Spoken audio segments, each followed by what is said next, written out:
برادران اسلام، السلام علیکم ورحمۃ اللہ وبرکاتہ۔ الحمدللہ الذی یبدأ الافلاک والارضین والصلاة والسلام علی من کان نبیا وآدم بین الماء والطین وعلی آلہ واصحابہ اجمعین، اما بعد فاعوذ باللہ من الشیطان الرجیم، بسم اللہ الرحمن الرحیم۔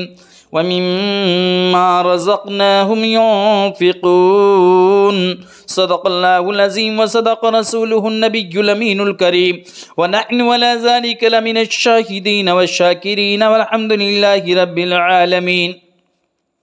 میری ملت کے نوجوانوں، میں نے جس آیت مبارکہ کے ایک حصے کو تلاوت کرنے کا شرف حاصل کیا ہے، آئیے اس کا ترجمہ پیش کرنے سے قبل فرط عقیدت اور جوش محبت کے ساتھ سرکار ذی وقار احمد مختار شفیع روز شمار کے دربار گہر بار میں عقیدت اور محبت کے ساتھ درود شریف کا نذرانہ پیش کریں۔ پڑھیں بآواز بلند: اللہ رب محمد صلی اللہ علیہ وسلم، نحن عباد محمد صلی اللہ علیہ وسلم، صلاۃ و سلام علیک یا رسول اللہ صلی اللہ تعالی علیہ وسلم۔ میری ملت کے نوجوانوں، ہماری کلام مقدس کی تفسیر کا سلسلہ چل رہا ہے اور آپ حضرات اس کو سن رہے ہیں اور سنتے رہیے، اور اپنے دوست و احباب کو بھی اس کار خیر میں، نیک کام میں جوڑتے رہیے، تاکہ ہمیں بھی اس کا ثواب ملے اور آپ کو بھی اس کا ثواب ملے، اور آگے بھی جتنے لوگ اس سے جڑتے رہیں ان کے نامۂ اعمال میں بھی توشہ اکٹھا ہوتا رہے، تاکہ آخرت میں ہمیں وہ بونس کے طور پر ملے اور ہمارا دل خوش ہو۔ میدان محشر میں جب ہمارے پاس نیکیاں ہوں گی تو یقینی طور پر ہمیں مسروریت اور خوشی ہوگی۔ تو اب ہم اپنی بات شروع کرتے ہیں۔ پروردگار عالم ارشاد فرماتا ہے: وَمِمَّا رَزَقْنَاهُمْ يُنْفِقُونَ۔ اس آیت مقدسہ کے اس حصے کا امام عشق و محبت فاضل بریلوی نے جو ترجمہ کیا ہے وہ آپ کی سماعتوں کے حوالے پیش کرنے کے لیے جا رہا ہوں۔ اعلیٰ حضرت فرماتے ہیں اس آیت مقدسہ کا ترجمہ کرتے ہوئے: وَمِمَّا رَزَقْنَاهُمْ يُنْفِقُونَ، اور ہماری دی ہوئی روزی میں سے ہماری راہ میں اٹھائیں۔ میری ملت کے نوجوانوں، یہ اس کا ترجمہ ہے۔ اب اس کی لفظی تشریح اور وضاحت تھوڑے سن لیجئے۔ اس کے اندر جو واو ہے وہ مما، اس کے معنی ہیں اور مما یہ ادغام کر کے من اور ما کا من ما تھا، یہ یہاں سے نون کو ہٹا دیا گیا اور میم کا میم میں ادغام کر کے اکٹھا کر دیا گیا۔ تو اس میں جو من ہے وہ من تبعیضیت کے لیے، بعضیت کے لیے، یعنی کچھ کے معنی میں جو ہے بعضیت کے لیے ہے، اور ما یہ اس میں موصول ہے جس کے معنی ہیں جو، اور رزقہ اس کے معنی ہیں رزق عطا فرمانا، اور نا ضمیر یہ پروردگار عالم کی جانب ہے کہ جو ہم تمام کو رزق عطا فرماتا ہے، اور ہم ضمیر الذین کی طرف لوٹ رہی ہے، یعنی وہ لوگ الذین یؤمنون جو ایمان لاتے ہیں ان کی طرف لوٹ رہی ہے، اور ينفقون یہ نفقہ کے معنی میں یعنی خرچ کرنے کے معنی میں ہے، لیکن یہ خرچ دو طرح کا ہوتا ہے، ایک تو غلط راستوں پر خرچ کرنا، ایک صحیح راستے پر خرچ کرنا، لیکن یہاں پر اللہ کی راہ میں خرچ کرنے سے مراد ہے، ينفقون سے مراد ہے اللہ کے راستے میں خرچ کرنا، اللہ کی دی ہوئی روزی کو اللہ کے راستے میں خرچ کرنا۔ تو مطلب یہ ہوا وَمِمَّا، اور جو رزقناہم ہم نے ان کو رزق عطا فرمایا، اور جو ہم نے ان کو رزق عطا فرمایا اس میں سے کچھ ينفقون ہمارے راستے میں خرچ کریں، یعنی جو ہم نے ان کو رزق عطا فرمایا ہے اس میں سے کچھ، سب مال خرچ نہ کریں بلکہ اس میں سے کچھ مال ہمارے راستے میں راہ خدا میں خرچ کریں۔ تو یہ اس کی لفظی تشریح اور وضاحت تھی۔ اب اس کی تفسیر کی طرف چلتے ہیں۔ اس جملے میں 3 الفاظ ہیں۔ کتنے الفاظ ہیں اس جملے کے اندر؟ 3 الفاظ، اور تینوں بہت گنجائش رکھتے ہیں، بڑی وسعت ہے ان تینوں الفاظ کے اندر، جس کی وجہ سے یہ جملہ مسائل کا ایک دریا، ایک سمندر کہیے کہ ایک مسائل کا ایک دریا ہے، ایک سمندر ہے، بلکہ یوں سمجھو کہ فقط یہ ایک جملہ ہی انسان کی ساری زندگی کے لیے کافی ہے۔ ایک جملہ کون سا ہے؟ ایک تو مما، اور دوسرے رزقناہم، اور تیسرے ينفقون۔ مما میں من جو ہے، جو میں نے پہلے بتایا، یہ بعضیت کے لیے ہے، یعنی کچھ کے معنی میں، چند کے معنی میں، یعنی اپنی روزی میں سے کچھ حصہ، بعض حصہ خرچ کرے۔ اس سے دو فائدے حاصل ہوئے، اپنی روزی میں سے وہ مما کچھ حصہ اس کے راستے میں خرچ کرے۔ اس سے کیا دو فائدے حاصل ہوئے؟ ایک تو یہ کہ سارا مال راہ خدا میں خرچ کر کے خود فقیر نہ بن جانا۔ اللہ کے راستے میں سارا مال آپ نے خرچ کر دیا، تو سارا مال خرچ کر دیا تو آپ خود فقیر بن جائیں گے۔ جب خود فقیر بن جائیں گے تو پھر نوبت یہ آئے گی کہ لوگ آپ کے دروازے پر مانگنے کے لیے آ رہے تھے، بھیک مانگنے کے لیے، اب دوسروں کے دروازے پر آپ کو جانا پڑے گا۔ تو اس لیے یہ مما کا لفظ اشارہ کر رہا ہے کہ اللہ کے راستے میں تم اپنا مال خرچ کرو، لیکن سارا مال خرچ نہ کرو، اپنے مال میں سے کچھ حصہ خرچ کرو، تاکہ آنے والے فقیروں کا بھی کام چلے اور آپ بھی خود فقیر نہ بن جائیں، بلکہ آپ ہمیشہ دینے والے بنے رہیں، مالدار بنے رہیں، لیکن اپنے مال میں سے خرچ بھی کرتے رہیں، تاکہ آپ کا جو بچا ہوا باقی ماندہ مال ہے وہ اس میں برکتیں ہوتی رہیں اور فقیروں کا بھی کام چلتا رہے اور آپ بھی اپنی جگہ پہ مینٹین رہیں، برقرار رہیں۔ تو میری ملت کے نوجوانوں، اس سے دو فائدے حاصل ہوئے۔ ایک تو یہ کہ سارا مال راہ خدا میں خرچ کر کے خود فقیر نہ بن جانا چاہیے، کہ اگر آپ نے اپنا سارا مال فقیروں کو دے دیا اور اپنے کو اور اپنی اولاد کو بھوکا رکھا تو بہت سے حقوق مار کر ایک نفلی کام کیا، یعنی اللہ کے راستے میں یہ خرچ کرنا، صدقہ و خیرات کرنا، یہ نفلی عبادت ہے، تو آپ نے سارا مال نفلی عبادت میں خرچ کر دیا، جو یقیناً منع ہے، اور نفلی عبادت میں سارا مال خرچ کرنا یقیناً منع ہے۔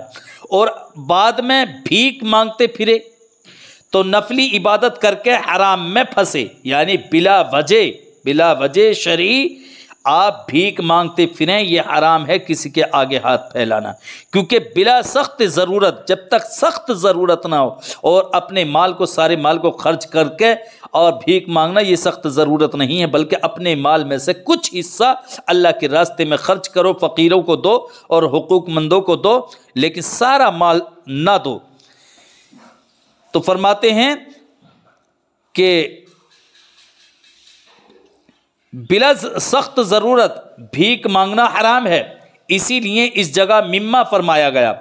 ہاں، اگر کوئی اللہ کا بندہ، اگر کوئی شخص ایسا ہے کہ صدیق اکبر رضی اللہ تعالی عنہ کی طرح متوکل ہے، اتنا اللہ پہ توکل رکھتا ہو اور اس کے رسول پہ توکل رکھتا ہو کہ وہ اپنا مال راہ خدا میں سارے کا سارا قربان کر دے۔ جیسے ایک مرتبہ اللہ کے رسول صلی اللہ علیہ وسلم نے اپنے صحابہ کرام میں اعلان کیا، اے میرے صحابہ، اللہ کے راستے میں جہاد کے لیے نکلنا ہے اور اپنے اپنے مالوں کو تم جہاد کے لیے اللہ کے راستے میں خرچ کرو۔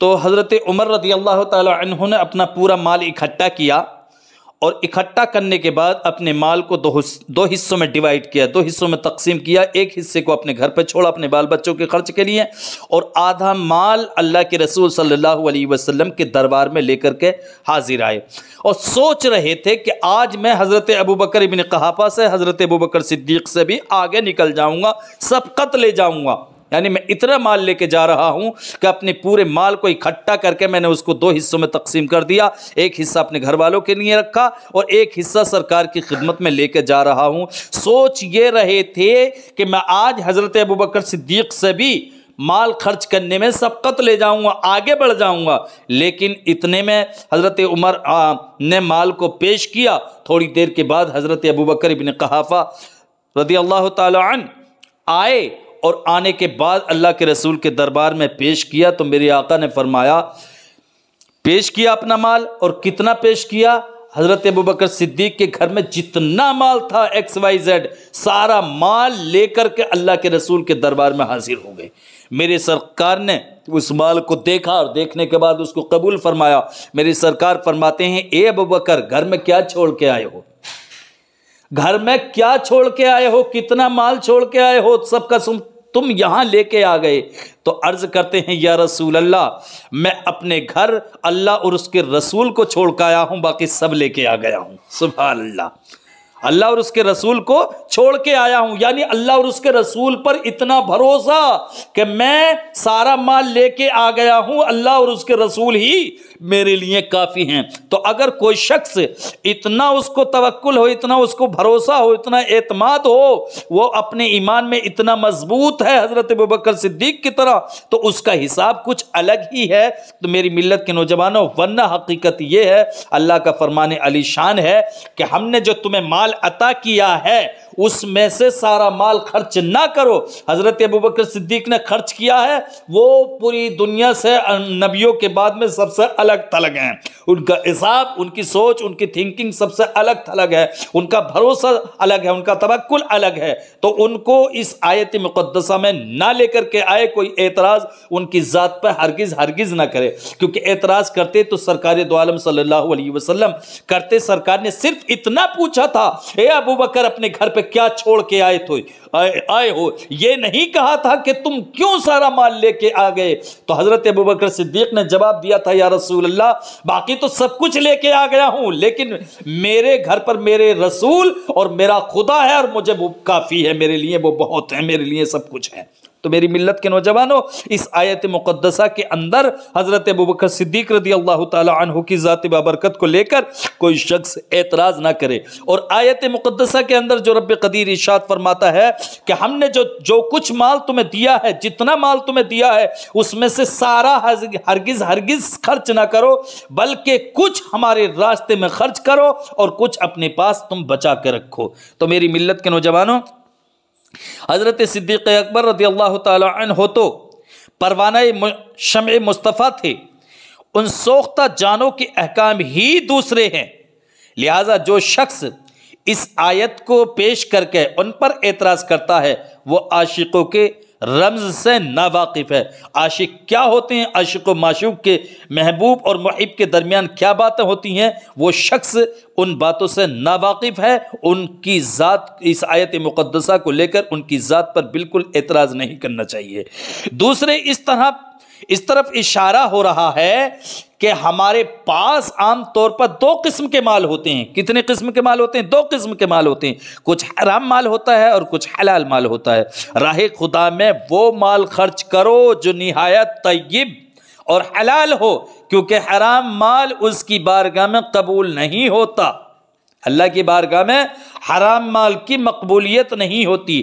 تیسرے یہ کہ ہمارے مالوں میں سے بعض وہ مال ہوتے ہیں جو ردی ہوتے ہیں، ریجیکٹ کرے ہوئے ہوتے ہیں، اور بعض وہ مال ہوتے ہیں جو کھرے ہوتے ہیں۔ تو یہاں فرمایا جا رہا ہے کہ ہمارے راستے میں ردی مال خرچ نہ کرو، بلکہ وہ مال خرچ کرو اللہ کی راہ میں جو کھرا مال ہو، اس کو خرچ کرو، جس کی دوسری آیتوں میں تصریح فرمائی گئی ہے۔ اس لیے یہاں من ارشاد فرمایا گیا، رزقناہم، یہ رزق سے بنا ہے، اور رزق کے معنی لغت میں دو ہیں۔ رزق کے رزقناہم جو یعنی ہم نے ان کو رزق دیا، رزقناہم رب فرماتا ہے ہم نے ان کو رزق دیا، ہم نے ان کو روزی دی، ہم نے یہ سب کچھ عطا کیا۔ تو رزق کے کتنے معنی ہیں لغت میں، ڈکشنری میں دو معنی ہیں۔ ایک تو عطا کے ہیں یعنی دی ہوئی چیز، عطا کے معنی دی ہوئی چیز، اور دوسرے معنی ہیں حصے کے۔ وَتَجْعَلُونَ رِزْقَكُمْ أَنَّكُمْ تُكَذِّبُونَ، اس آیت میں رزق حصے کے معنی میں استعمال ہوا ہے۔ اصطلاح میں رزق وہ ہے جس سے کوئی جاندار چیز نفع حاصل کرے، لہٰذا ہوا، پانی، لباس، غذائیں، زمین، اولاد وغیرہ، غرض کہ دنیا کی ہر نعمت رزق ہے۔ دنیا کی جو بھی نعمت ہے وہ رزق ہے، وہ اللہ کی عطا کی ہوئی ہے۔ تو اب اس آیت کے معنی یہ ہوئے جو میں نے تلاوت کی ہے کہ ہر نعمت میں سے ہماری راہ میں خرچ کریں۔ کوئی بھی نعمت ہو، اولاد ہو تو اس کو بھی ہماری راہ میں خرچ کریں، مال ہو تو اس کو بھی ہماری راہ میں خرچ کریں، زمین ہو تو اس کو بھی ہماری راہ میں خرچ کریں، اور لباس ہو تو اس کو بھی ہماری راہ میں خرچ کریں، ہوا ہو تو اس کی بھی ہماری راہ میں خرچ کریں، پانی ہو تو اس کو بھی ہماری راہ میں خرچ کریں، لیکن ہر چیز کا خرچ کرنا اس کے موافق ہونا چاہیے۔ مثلا ہوا سے سانس لیتے ہیں، ہوا سے سانس لیتے ہیں تو کچھ سانسیں اللہ کے ذکر میں خرچ کرو۔ سانس لیتے ہو ہوا سے، اور یہ ہوا کس نے عطا فرمائی ہے؟ یہ پروردگار عالم نے عطا فرمائی ہے۔ جب پروردگار عالم کی عطا کردہ ہوا کو سے آپ سانس لے رہے ہیں تو وہ جو سانسیں ہیں جن کو لے رہے ہیں ان میں سے کچھ سانسیں اللہ کے ذکر میں آپ خرچ کرو، یہ اللہ کے راستے میں خرچ کرنا کہلائے گا۔ یہ سانسوں کی زکوٰۃ ہوئی، جو اللہ کی راہ میں کچھ سانسیں، اللہ کے ذکر میں کچھ سانسیں آپ نہیں خرچ کر رہے ہو تو یہ کیا ہے؟ یہ سانسوں کی زکوٰۃ ہے۔ اگر اولاد آپ کو ملی ہے، اللہ نے آپ کو اولاد عطا فرمائی ہے، تو جس طرح چند بچوں کو دنیاوی کاروبار میں ماہر بناتے ہو، ان میں سے کم از کم ایک کو حافظ قرآن یا عالم دین بھی بناؤ۔ یہ بہت ضروری ہے، اس لیے کہ آپ نے ساروں کو دنیا دار بنا دیا اور دین میں کسی کو نہیں ڈالا مکمل طور پر، تو آپ کی پوچھ تاچھ ہوگی، آپ کی پکڑ ہوگی۔ اس لیے کہ اللہ نے جو آپ کو عطا فرمایا ہے وَمِمَّا رَزَقْنَاهُمْ، اس کے تحت، اس آیت مقدسہ کے تحت آپ کو جو عطا فرمایا ہے، اگر کئی بچے ہیں تو آپ ان کو دنیاوی کام و کاج میں لگا رہے ہو تو ایک کو دین کے کام و کاج میں لگا دو، تاکہ اللہ کے راستے میں خرچ کرنا آپ کا کہلائے۔ تو میری ملت کے نوجوانوں، جس طرح کہ اپنی اولاد کو دنیاوی کام سکھاتے ہو، کوئی دینی کام بھی سکھاؤ، اور ان کو یہ بھی سمجھا دو کہ تم کس درخت کی شاخ ہو اور کس شاخ کے پھل ہو۔ اسی طرح اگر تمہارے پاس مال ہے تو مال کو بھی اللہ کی راہ میں خرچ کرو۔ لفظ رزقناہم ان سب کو شامل ہے۔ شریعت میں 7 طرح مال خرچ کرنا عبادت ہے۔ زکوٰۃ اس کی بہت سی قسمیں ہیں اور ہر قسم کے ہزارہا مسائل ہیں۔ چاندی سونے کی زکوٰۃ، جانوروں کی زکوٰۃ، زمینی پیداوار کی زکوٰۃ وغیرہ وغیرہ۔ صدقہ فطر، نفلی صدقے، اس کی بہت سی قسمیں ہیں۔ مہمانوں کی دعوت، کمزوروں کی مدد، یتیموں کی پرورش اور قرض داروں کے قرضوں کی ادائیگی، 11ویں شریف میں، میلاد مصطفیٰ میں خرچ کرنا، یہ سب اسی کو شامل ہے۔ وقف، اس کی بھی بہت سی صورتیں ہیں۔ مسجدیں، دینی مدرسے، پل، کنویں، سرائے وغیرہ بنوانا، یہ بھی اللہ کی راہ میں خرچ کرنے کے راستے ہیں۔ حج کے خرچ اور اسی طرح جہاد کے خرچ، اپنے اپنے ذمہ دار اہل قرابت کے جو خرچ لازم ہیں ان کا ادا کرنا، اس کی بھی بہت ساری قسمیں ہیں۔ بیوی کے مصارف، چھوٹی اولاد کی پرورش، والدین کا خرچ، غریب اہل قرابت کی امداد وغیرہ، سب اس میں داخل ہے۔ ينفقون، یہ انفاق نفق سے بنا ہے، اس کے لغوی معنی ہے بکھیرنا، الگ الگ ہونا۔ اس لیے جس کا دل اور زبان ایک نہ ہو اسے منافق کہتے ہیں، کیونکہ اس کا دل زبان سے علیحدہ ہے۔ لومڑی کے سوراخ کو نافقہ کہتے ہیں، کیونکہ اس کے علیحدہ علیحدہ دروازے ہوتے ہیں۔ تو میری ملت کے نوجوانوں، پروردگار عالم ارشاد فرماتا ہے وَمِمَّا رَزَقْنَاهُمْ يُنْفِقُونَ، اور ہماری دی ہوئی روزی میں سے ہماری راہ میں اٹھائیں، ہمارے دیے ہوئے رزق میں سے ہماری راہ میں خرچ کریں۔